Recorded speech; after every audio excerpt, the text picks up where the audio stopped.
we have Bartholomew Judd from European Investment Bank. What's an environmental specialist doing in an investment bank? The European Investment Bank's the EU bank. So in that regard, it's like the multilateral financial institutions like the World Bank or the Inter-American Development Bank. So our mandate is really EU policy. So in this regard, we've had environmental sustainability at our core for a long while, fundamentally from the EU treaty, and it's a key area of financing for us. So we're really financing projects that have at their heart environmental sustainability.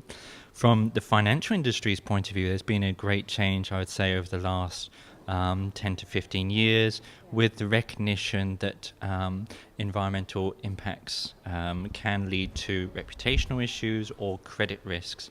And so more and more you're having initiatives such as the Equator Principles Association lead to environmental specialists being required to be embedded within banks to help make their projects more sustainable. If you would just like to tell us, just for our viewers at GeoBiz, if you could tell us a little about your presentation with regard to the theme. So our theme was environmental data for business performance, and basically with a number of panelists we were discussing what are the drivers for environmental data and what are the barriers to achieving good environmental data and the solutions for that.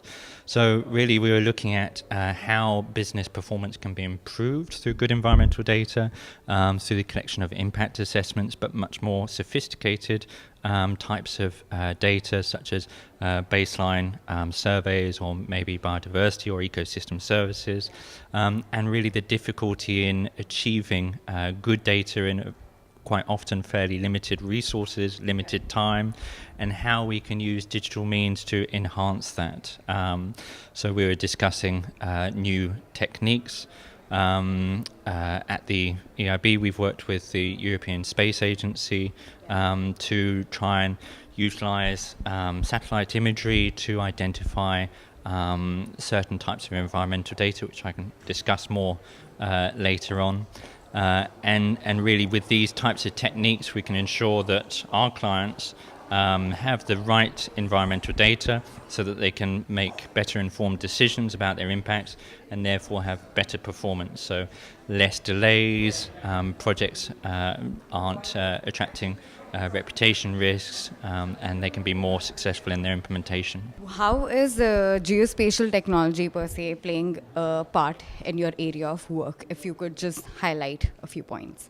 We have a worldwide spatial context of where we work. And so basically we're looking at geospatial data in a number of different ways. Firstly, we're looking at it in the upfront analysis of what our potential impacts may be. So as I've said, we were working as an example with the European Space Agency on a project in Madagascar where we were looking at ways to assist them in mitigating their biodiversity impacts. And one way that we identified was the use of spatial data, satellite imagery to look at the causes of forestry deforestation, which were slash and burn techniques. So we were able to look at this over a period of years and implement protection measures, which involved working with the local community to influence alternative means of livelihood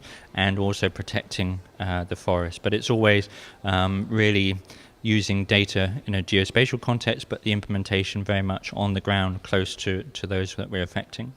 The other way we're working with is really in the results measurement aspect. So not only do we want to understand the potential impacts that we're having, but also be able to measure the outcomes that our projects are having.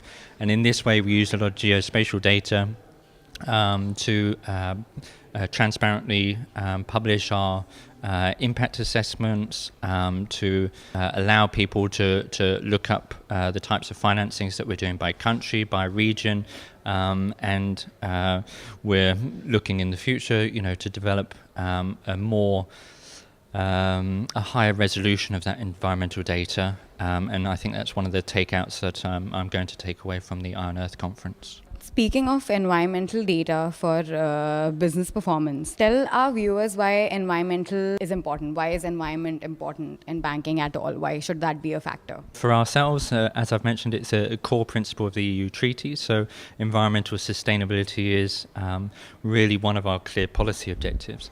But more than this, we want to ensure that good environmental practices are implemented across our projects, and therefore we have a system of safeguards that are used to analyse each one of our financings, ranging from impacts to biodiversity and ecosystems to rights and interests of vulnerable groups.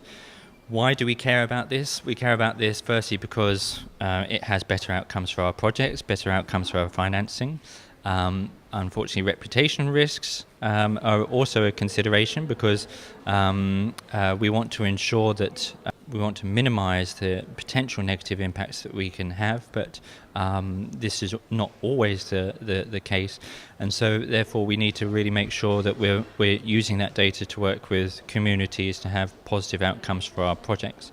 And finally, we're also looking to develop financial products that are positively having a positive effect on the environment, such as our natural capital financing facility, which is trying to attract projects that are having a positive impact on the environment, such as using ecosystem services for today's issues of problems of waste management or water provision or sanitation. So really it's the whole spectrum of our work where we're integrating these considerations. How is geospatial helping in your area of work? Geospatial data, I think we're using it to try and really identify where we have key gaps and close these gaps. So we can talk about the data collection process, we've spoken about baseline surveys, etc. And really trying to analyse a project's impacts on limited resources, limited time is very difficult. So we're using geospatial data to try and better understand these impacts from a more holistic point of view, and from that better manage them. So we can talk about using geospatial data in terms of stakeholder communication. So we use products such as Facebook on some of our projects. One of them is Metro de Quito, where they are using Facebook to have an instantaneous feedback loop with the stakeholders and the people that they're potentially impacting, to make sure that they try to identify any potential issues and have better solutions and outcomes. And this is something that we're seeing more, socialization of the environmental assessment process using geospatial data, and I think it's going to lead to better project outcomes. Earlier, location data was used in banking sector to set up branches or target customers. In the last few years, location analytics is the new buzzword. What is the future of this in banking? Well, I think from our own perspective, there's increased transparency for environmental data. So basically all of our environmental data that we generate, whether it's impact assessments or our own appraisals, this is we have a duty to publish this by right. So all of our information is shared. Now, because all of our information is shared, we need to ensure that people have access to the right type of environmental data. And I think this is a trend that's going to be more widespread through the financial industry, which has traditionally maybe been a bit more closed with the data because of client confidentiality. And with environmental data, this isn't something that financial institutions should compete on, if possible, and they should try to distribute and share that data. And good ways to distribute and share that data is through the improved use of geospatial information, and trying to ensure that people have access to the right information in terms of the financings that the banks are having and their impacts both in the assessment process and also in terms of the outcomes of how their financing are having positive benefits, because there's a lot of positive outcomes that are coming from the financial process for infrastructures, and I think that needs to be built upon and results need to be clearly measured, working with stakeholders throughout the digital community. It's a work in progress. Sustainability is never a final destination. So for ourselves, it's always work in progress. Why is a platform like this so important? Why do more and more people should participate in a summit like this, on a platform like this? Firstly, I think a platform like this has to work for the majority, in terms of the majority of people that are involved with environmental social impact assessments. So what we're really looking for is methodologies, procedures that can be implemented holistically through projects. So we can look at maybe examples of how new modern collection techniques are being used, such as drones, obviously a buzzword, but to speed up the process where maybe in developing countries good data sets based on long periods of analysis aren't available. So first and foremost, I'll be looking to take away techniques, methodologies, practices that can be implemented in a large number of projects that we finance.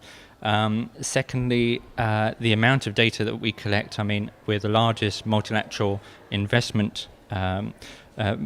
financial institution by volume. In 2014, lending some 80 billion euros of investment. The amount of environmental data that we have access to is huge.